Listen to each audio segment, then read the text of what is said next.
जो राम जी के दास का भी दास बनकर रहे, बजरंगी उसको सवारे ना तो क्या करें। और जो विरोध करता हो श्री धीरेन्द्र कृष्ण जी का, उनकी हम ठटरी बारे ना तो क्या करें। और साहब बागेश्वर वाले करेंगे सब भगवा भगवा हो जाएगा। हिंदू राष्ट्र बनाने से बाबर का बाप नहीं रोक पाएगा। और भगवा तन पर भगवा ओढ़कर भगवाधारी आए हैं, इसीलिए धीरेन्द्र कृष्ण जी हिंदू शर कहलाए हैं। और गुरुदेव कुछ लोग कह देते हैं, आपके बीच में बड़ी बात कह रहा हूं, हम जातिवाद मिटाने के लिए चले हैं, पहले राष्ट्र बाद में कास्ट। यह यात्रा है सम्मान की, यह यात्रा स्वाभिमान की, यह सनातनियों के मान की, हिंदुओं के गौरव गान की। गुरुवर ने देखा सनातनी जाति में बढ़ता जा रहा है, लगता इसीलिए ये चोरा होकर करता जा रहा है। तो सोचा बातें करने से हिंदू ना एक हो पाएगा, अगर ऐसे ही चलता रहा तो एक दिन बढ़ जाएगा। तो गुरुदेव ने कहा, 4 पंक्तियां पढ़ रहा हूं, अब अपना हाथ उठाना। क्या धाम पर भगवान देखता हूं, प्रभु राम की जान देखता हूं। और गुरुदेव आपके चरणों में नमन है मेरा, मैं आप में साक्षात हनुमान देखता हूं।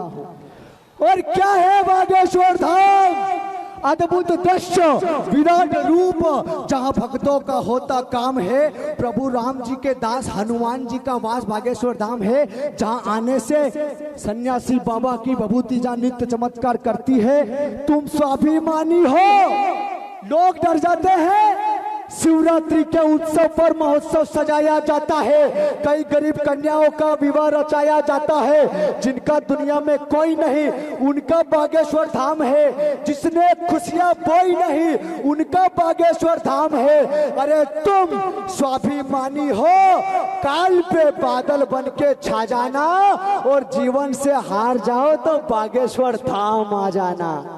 और साहब अब बजाना गुरुदेव के स्वाभिमान में कह रहा हूं कि अजमेर और शिरडी जाने के बजाय, अजमेर और शिरडी जाने के बजाय अयोध्या और बागेश्वर धाम जाया करो, कई जन्मों का उद्धार हो जाएगा। 4 पंक्तियां पढ़ के अपना स्थान लेता हूं। गुरुदेव, लोगों ने राम मंदिर बन गया तो प्रश्न खड़े कर दिए कि राम मंदिर बना दिया। साहब अभी दिल्ली जा रहा था, गुरुदेव भाई साहब कह के जुबान खराब नहीं करूंगा, एक व्यक्ति मिले, उन्होंने कहा कि राम मंदिर की जगह अस्पताल बनाना था। मैंने कहा कि आदरणीय, तुम्हारे खानदान के उस शाहजहां ने ताजमहल की जगह अस्पताल बनाया होता तो वो बेचारी मुमताज जवानी में नहीं मरती। हिंदुओं के दिए दान से बना है, मान सम्मान स्वाभिमान से बना है। मेरे मर्यादा पुरुषोत्तम राम का मंदिर कार सेवकों के बलिदान से बना है। और अभी समय है, जाग जाओ। गुरुदेव, लोग भाईजान कहते हैं, भाईजान लेकर चला जाता है। हमने जिसे अपना माना वो मक्कारी कर गए, भाई सा चाहा था जिसको वो गद्दारी कर गए। मैं समझा नहीं, ये गद्दारी का उदाहरण बन जाएगा, वही भाईजान हमारी जान का कारण बन जाएगा।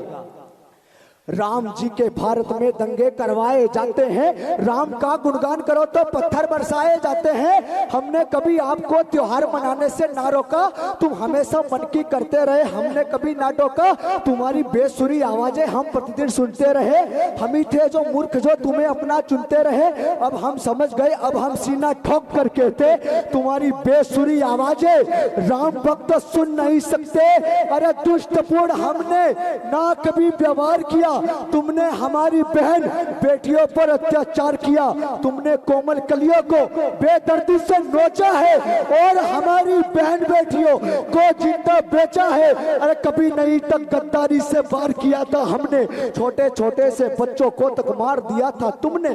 तुमने आंखें फोड़ी, तन जलाया और अत्याचार किया। हम सहते रहे दर्दों को, स्वाभिमान नहीं झुकने दिया। हम झुके नहीं, रुके नहीं और किसी के बाप से ना डरने वाले हैं। हमें कमजोर मत समझना, हम मार कर मरने वाले हैं। अंतिम चार, और भगवा तन पर दृश्य देखिए, भगवा तन पर भगवा ओढ़कर भगवा धारी आए हैं, इसीलिए धीरेन्द्र कृष्ण जी हिंदू शहर कहलाए हैं। और बागेश्वर धाम गुरुवर की उपस्थिति में एक संकल्प उनका दोहराता हूं, एक भी हाथ खामोश रहा तो मुझे लगेगा कि मैं कमजोर पड़ गया। जरा उठाना दोनों हाथ। बागेश्वर धाम सरकार का प्रण पूरा करके दिखाना है, साथ दे दो धीरेन्द्र जी का, हमें हिंदू राष्ट्र बनाना है। बहुत आभार, जय श्री राम। बहुत बहुत धन्यवाद आपका। अभी तो